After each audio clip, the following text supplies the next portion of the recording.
brought to you by Nova शुद्ध घी। जब जब खाए दिल खुश हो जाए, सदियों का नोवा शुद्ध देसी घी, सपना स्वस्थ भारत का। I love घी। तो आदाब, नमस्कार, गुड इवनिंग, सत श्री अकाल। एक बार फिर आप तमाम लोगों का स्वागत है क्राइम तक की कहानी के इस एपिसोड में। उम्मीद है पूरी फैमिली अच्छी होगी, अपना और अपनों का ख्याल रख रही होगी। सबसे पहले पूरी क्राइम तक फैमिली टीम से माफ़ी इसलिए कि लास्ट एक हफ्ते से, लास्ट 1 वीक से कहानी नहीं थी। उसकी वजह ये कि मैं खुद दिल्ली में नहीं था और बिहार में चूँकि इलेक्शन है 2 फेजेज़ में, 14 को शायद रिज़ल्ट भी है, तो मुझे डॉक्यूमेंट्री बनानी थी। जितने भी बिहार के क्रिमिनल डॉन बाहुबली इस इलेक्शन में लड़ रहे हैं, और हमेशा चुनाव में बिहार ही सबसे ज़्यादा, चाहे तो पहले बूथ रिगिंग भी हुआ करती थी, बूथ कैप्चरिंग, फिर चुनाव में वायलेंस, हिंसा, और अपराधियों को क्यों टिकट दिया जाता है। तो पूरी हिस्ट्री शुरू से लेकर आखिर तक, कैसे कैसे डॉन, कैसे कैसे क्रिमिनल, कैसे कैसे डाकू, तो उसके लिए पूरा एक ट्रैवल करना था। और पहली बार अपने करियर में मैं दिल्ली से बाई रोड बिहार के अलग अलग हिस्सों में गया था।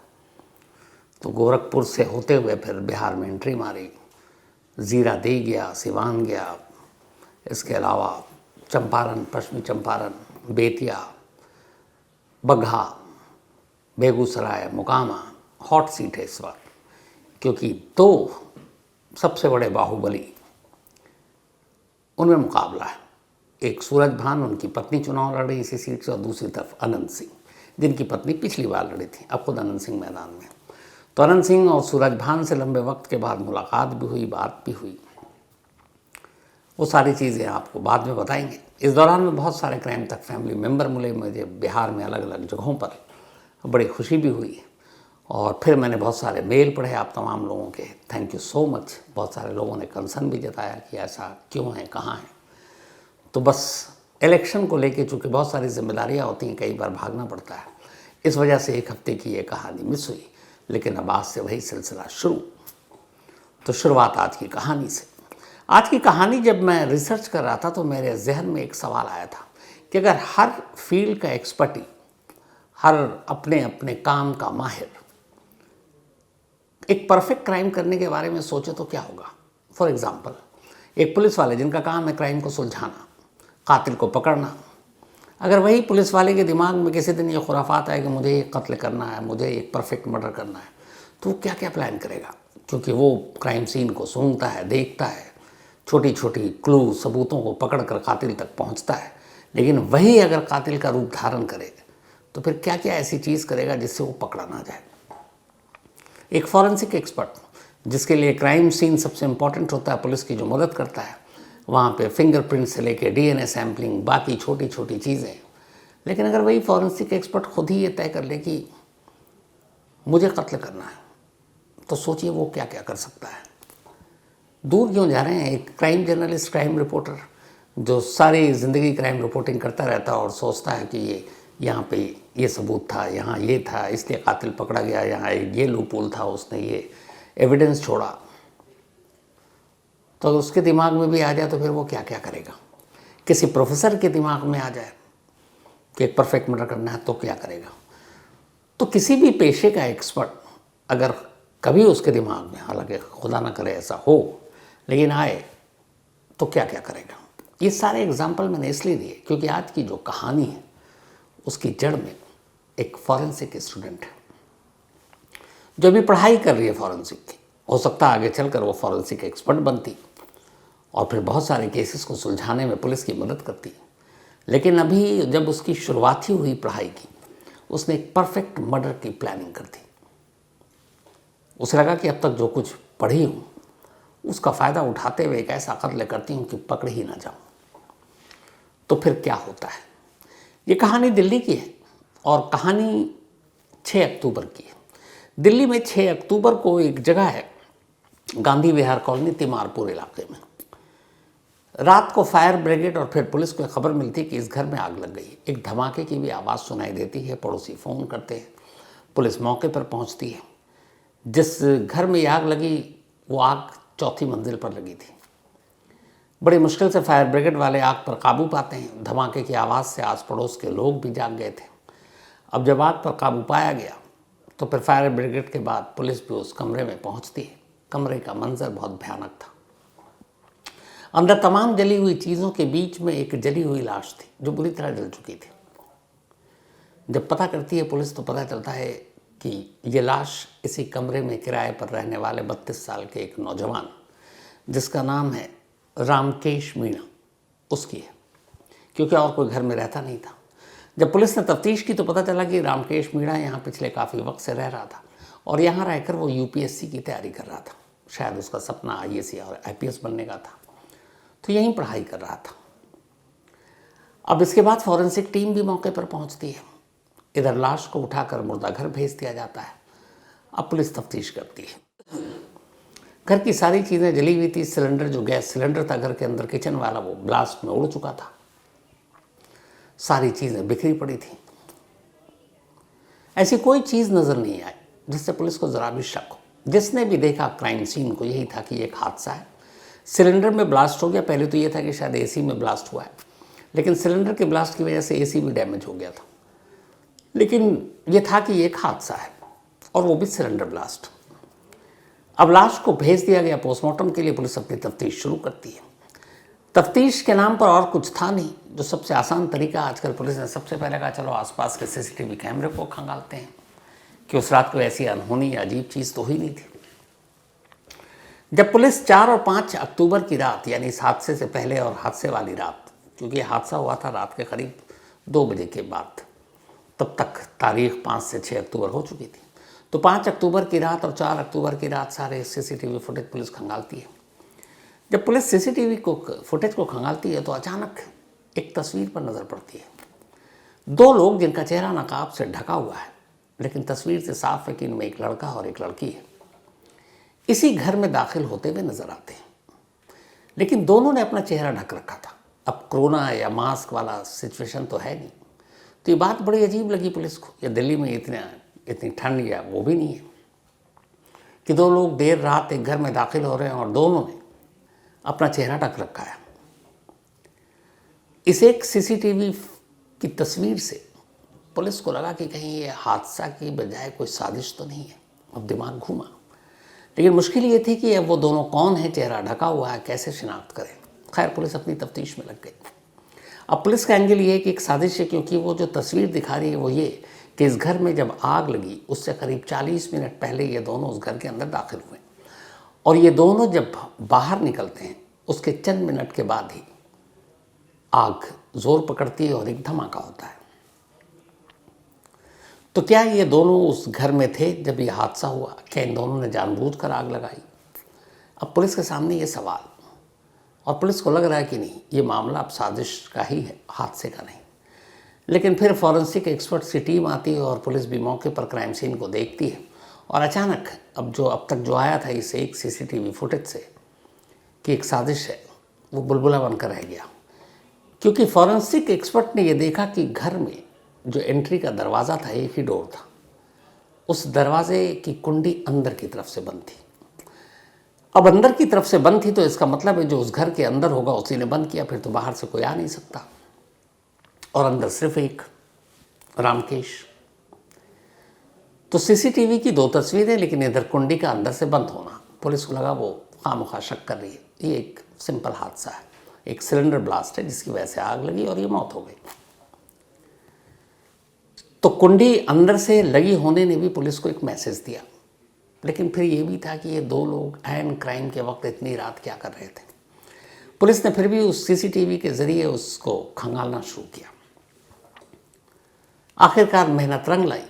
कुछ कोशिशों के बाद पुलिस को ये पता चला, कुछ गाड़ी के नंबर बाकी जो सीसीटीवी कैमरे और थे उनके ज़रिए, दूसरे स्टेशन नंबर से जो आसपास में कहीं पार की गई थी, कि इनमें से जो लड़की है उसका नाम है अंकिता चौहान और जो लड़का है उसका नाम है सुमित कश्यप। ये दोनों मुरादाबाद के रहने वाले हैं। अब पुलिस मुरादाबाद पहुंची, लेकिन दोनों घर पर नहीं थे। दोनों के मोबाइल बंद। अब पुलिस को डाउट होना शुरू हुआ कि हादसे वाली रात ये दोनों घर पर हैं, उसके बाद से मोबाइल बंद है और फिर उसके बाद ये अपने घर से गायब है। खैर पुलिस ने पूछताछ के बाद अंकिता और सुमित का मोबाइल नंबर लिया और उसके CDR यानी कॉल डिटेल रिकॉर्ड को खंगालना शुरू किया। जब CDR पर नज़र गई तो उस नंबर के ज़रिए पुलिस ने 5 और 6 अक्टूबर के उनके मोबाइल के ज़रिए उनके लोकेशन को ट्रेस करना शुरू किया कि उस रात ये कहाँ थे। सीसीटीवी में वही दोनों थे, चेहरा ढका हुआ था, लेकिन कॉल डिटेल और लोकेशन ने ये पुख्ता कर दिया कि ये दोनों 5 और 6 अक्टूबर की रात रामकेश के उसी फ्लैट में थे जहाँ आग लगी थी। अब ये पुख्ता हो गया, इनका गायब होना, इनका मोबाइल बंद होना, ये सारी चीज़ें अब शक पैदा कर रही हैं। लेकिन फिर लास्ट में पुलिस आकर रुक जाती है एक जगह पर, वो ये कि अगर घर की कुंडी अंदर से बंद है तो फिर ये साजिश कैसे हो सकती है, फिर तो ये एक हादसा ही है। लेकिन इस सवाल का जवाब तभी मिले जब वो दोनों पकड़ में आए। 6 अक्टूबर का हादसा, 12 दिन बीत गया, 18 अक्टूबर की तारीख आती है और आखिरकार एक सूचना पर पुलिस अंकिता और सुमित कश्यप दोनों को गिरफ्तार कर लेती है। पकड़ कर लाती है, पूछताछ करती है। दोनों पहले इनकार करते हैं, फिर बताते हैं कि हाँ मैं रामकेश को जानती हूँ। अंकिता कहती है मैं कुछ वक्त तक उसके साथ उसी फ्लैट में रही थी, लिव इन में। मैं भी एक स्टूडेंट हूँ, बीएससी फॉरेंसिक साइंस का कोर्स कर रही हूँ, तो वहाँ मेरा जाना आना था। लेकिन उस रात भी मैं मिलने गई, उसके बाद निकल गई। हादसा उसके बाद हुआ। अब पुलिस वाले के पास भी ऐसा कोई पुख्ता सबूत नहीं, सिर्फ ये कि सीसीटीवी कैमरे में कोई शख्स आए और वो भी जानने वाला, कभी लिव इन में साथ रही है, तो इसमें क्या बुरा है। ये डायरेक्ट एविडेंस कोई नहीं है कि ये हादसा नहीं, एक साजिश है, आग लगाई गई है, सिलेंडर में ब्लास्ट किया गया है और ये कत्ल है, ऐसा एक भी प्रूफ सबूत नहीं। अब पुलिस अपने तरीके से और इन्वेस्टिगेशन करती है। ये दोनों लगातार इनकार करते रहते हैं। दोनों पुलिस के पास हैं, लेकिन केस नहीं खुल रहा। धीरे धीरे पूछताछ के बाद पुलिस अपने नए नए तरीके से नए तमाम एंगल की जांच कर रही होती है। सिर्फ एक चीज़ पुलिस को लाकर उनकी पूरी जो शक और सवाल थे वहाँ रोक देती थी, और वो वही थी कि दरवाजे की कुंडी अंदर से बंद है, यानी बाहर से कोई नहीं आया। एक पुलिस अफसर को अब ये बार बार जब सवाल आ रहा था, तब उन्होंने फॉरेंसिक एक्सपर्ट से पूछा कि सीसीटीवी की तस्वीर है, 2 लोग उसी रात आए हैं, टाइमिंग मैच कर रही है, हादसे से पहले ये आए, हादसे के फ़ौरन पहले निकल गए, लड़की का कनेक्शन भी जुड़ रहा है, लिव इन में रही है, लेकिन कुंडी अंदर से बंद। मतलब वो दोनों घर गए, उन दोनों को फिर खुद रामकेश ने विदा किया। विदा करने के बाद वो सोने चला गया और इत्तेफाक से सिलेंडर में आग लग गई। तो ये पॉसिबल है। तो फॉरेंसिक टीम ने कहा बिल्कुल पॉसिबल है। बट फॉरेंसिक टीम को फिर ये जब एहसास हुआ कि बार बार पुलिस वाले कुंडी पर आकर रुक रहे हैं, तो उसने कहा अच्छा ठीक है, इसको फिर से जांच करते हैं। अब फॉरेंसिक टीम ने उस दरवाजे की कुंडी की फिर से जांच की। ये दरवाज़ा कुछ ऐसा था जैसे आमतौर पर बहुत सारे घरों में होता है, एक लोहे के ग्रिल वाला दरवाज़ा होता है, लोहे का होता है, उसमें चौड़ा चौड़ा आप देखते होंगे, पतले पतले रॉड होते हैं, ग्रिल टाइप, और अंदर एक जाली होती है मॉस्किटोज, मच्छर, इन सब से बचने के लिए। तो दरवाजे का पूरा ब्रैकेट तो लोहे का है, चारों तरफ से चौड़ा है, बीच बीच में लोहे के रॉड होते हैं, और फिर उसके अंदर एक जाली होती है, मच्छर वच्छर ना घुस जाए, और उसके बाद अंदर कुंडी होती है। फॉरेंसिक टीम ने अब दोबारा दरवाजे की जांच की। जब जांच की तो पाया कि जहाँ पे कुंडी थी वहाँ पे एक छोटा सा होल था, और वो होल शायद काटा गया था, और फिर उसे वापस मोड़कर सीधा करने की कोशिश की गई। लेकिन वो होल इतना छोटा था, पुलिस वाले ने, बहुत सारे लोगों ने हाथ डालने की कोशिश की, हाथ पहुंचा नहीं वहाँ से कुंडी तक। रामकेश की माँ वहाँ पहुँची, वहीं थी। जब पुलिस वाले के हाथ नहीं पहुँचे तो रामकेश की जो माँ थी, बहुत ज़्यादा उनका वेट भी नहीं था। पुलिस वालों ने कहा कि आप ट्राई कीजिए। उन्होंने उसी जाली से हाथ डाला कुंडी तक, बहुत ही आसानी से उनका हाथ पहुँच गया, और कुंडी खुल भी गया, बंद भी हो गया, हाथ निकाल लिया गया। अब फॉरेंसिक एक्सपर्ट की टीम समझ गई। इसके बाद अंकिता चौहान को बुलाया गया, सुमित को बुलाया गया, और इसका एक और दोस्त था संदीप, जिसकी उस घर में उस रात मौजूदगी एक और कैमरे से साबित हो गई थी, और ये तीनों मुरादाबाद के थे। सुमित और संदीप से भी कहा गया कि तुम हाथ डालो। उन्होंने हाथ डाला, वो कुंडी तक नहीं पहुंच पाया। जैसे ही अंकिता को कहा गया तुम हाथ डालो, अंकिता ने हाथ डाला और उसके हाथ कुंडी तक पहुंच गए। अब ये क्लियर हो गया कि अगर ये साजिश है तो साजिश की कहानी ये है कि इन लोगों ने ही मारा है। उसके बाद बाहर निकलते वक्त जाली काटी थोड़ी सी, उसके बाद अंदर हाथ डालकर अंकिता ने कुंडी को बंद कर दिया, जाली सीधी कर दी और चले गए ताकि ये लगा कि दरवाज़ा अंदर से बंद है। जैसे ये चीज़ क्लियर हुई, अब फौरन पुलिस ने अपने तरीके से तीनों से पूछताछ शुरू कर दी। जब पूछताछ शुरू कर दी तब अंकिता टूट गई, सुमित भी टूट गया, संदीप भी, और फिर तीनों ने एक ही कहानी सुनाई। कहानी ये थी कि 2025 में ही मई में अंकिता, जो बीएससी की स्टूडेंट थी, फॉरेंसिक साइंस की पढ़ाई कर रही थी, वो एक फॉरेंसिक एक्सपर्ट बनना चाहती थी। उसकी ज़िंदगी में एक बॉयफ्रेंड था जो मुरादाबाद का रहने वाला था और उसका नाम था सुमित कश्यप। बाद में इनका ब्रेकअप हो गया। ब्रेकअप के बाद अब फॉरेंसिक की पढ़ाई करने के लिए अंकिता दिल्ली आ गई। यहाँ उसने दाखिला ले लिया और पढ़ाई करने लगी। अब उसे रहने के लिए एक जगह चाहिए। इसी दौरान में उसकी किसी इंस्टीट्यूट और कॉलेज में मुलाकात हुई रामकेश मीना से, जो यूपीएससी की तैयारी कर रहा था। उसका ड्रीम था कि एक आईएएस या आईपीएस अफसर बनना। तो दोस्ती के बाद उसे पता चला कि रामकेश रेंट पर तिमारपुर में रहता है और वहाँ कमरा भी एक एक्स्ट्रा है। तो उसने कहा ठीक है, हम वहीं रहते हैं, दोनों दोस्त थे। अब दोनों ने शेयर किया रेंट में और वो एक तरह से लिव इन में रहने लगी। धीरे धीरे वक्त बीता।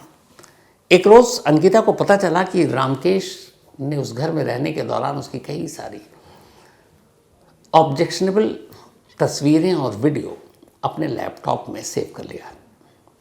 आपत्तिजनक तस्वीरें थी। जब अंकिता को पता चला, उसने रामकेश से कहा कि देखो ये सब डिलीट कर दो, ये ठीक नहीं। रामकेश ने कहा ठीक है करूँगा, लेकिन वो करता नहीं था। धीरे धीरे वक्त बीता। अंकिता को गुस्सा आना शुरू हुआ। उसे लगा कि ये शख्स उसे बदनाम करने की कोशिश कर रहा है। तभी उसने एक रोज़ अपने एक्स बॉयफ्रेंड सुमित कश्यप को फ़ोन किया और उसने कहा कि ऐसे ऐसे मेरे साथ हुआ, मेरी कुछ तस्वीरें हैं जो रामकेश के लैपटॉप में हैं और वो डिलीट नहीं कर रहा है। आगे चलकर इससे मेरी बदनामी हो सकती है। मैंने उसको हर तरह से समझाया पर वो मान नहीं रहा। क्या करें? तो फिर इन दोनों ने मिलकर तय किया कि उसको रास्ते से ही हटा देते हैं और उसके लैपटॉप, हार्ड डिस्क से सारी चीज़ें निकाल लेंगे। फिर उन्होंने अपने एक दोस्त संदीप को शामिल किया। अब जो सुमित कश्यप की कहानी है वो ये कि मुरादाबाद में इसकी एलपीजी की एजेंसी है, लिक्विड पेट्रोलियम गैस। चूंकि अंकिता वहाँ रही थी, उस घर के नक्शे और सारी चीज़ें पता थी। इन लोगों ने बैठ के प्लान किया कि कैसे करना है। अब यहाँ दो एक्सपर्टी रखने वाले, एक जिसको एलपीजी की जानकारी थी, दूसरी जो फॉरेंसिक की पढ़ाई कर रही है और बेसिक जानकारी थी कि क्राइम सीन में क्या क्या हो सकता है, क्या क्या चीज़ें पुलिस को उलझा सकती हैं। दोनों मिलकर अब प्लान कर रहे हैं। लंबी प्लानिंग के बाद ये तय हुआ कि पहले रामकेश को मारेंगे गला घोंटकर। फिर सुमित का रोल ये था कि वो वहाँ पर एलपीजी जो सिलेंडर रखा हुआ है उसके नॉब को उतना ही खोलेगा जिससे धीरे धीरे गैस बाहर है, और वो पाइप उसके सर के पास रख देगा और फिर एक माचिस से घर में आग लगाएगा और इसके बाद वो लोग निकल लेंगे। धीरे धीरे बाद में वो सिलेंडर में जब ब्लास्ट होगा तब घर में कोई नहीं होगा, वो लोग दूर जा चुके होंगे। तो सबसे पहले संदीप, सुमित और अंकिता, इन तीनों ने मिलकर 6 अक्टूबर की रात उसके घर पहुंचे। चूँकि अंकिता पहले से वहाँ रह चुकी थी। उसके बाद उन्होंने उसको गला घोंटकर मार डाला। मारने के बाद उसकी लाश को बिस्तर पर रखा। बिस्तर पर रखने के बाद घर में पड़े जो तेल है, वो पेट्रोल, ये सारी चीज़ें उसके बॉडी पे डाली। आग अभी तक नहीं लगाई। फिर वो सिलेंडर को लेकर आए। सिलेंडर के पाइप को उसके सर के पास रखा। नॉब को इतना ही खोला कि एक साथ पूरा गैस नहीं, जैसे स्लो मोड पे गैस चलाते हैं हम, सेम उतना ही।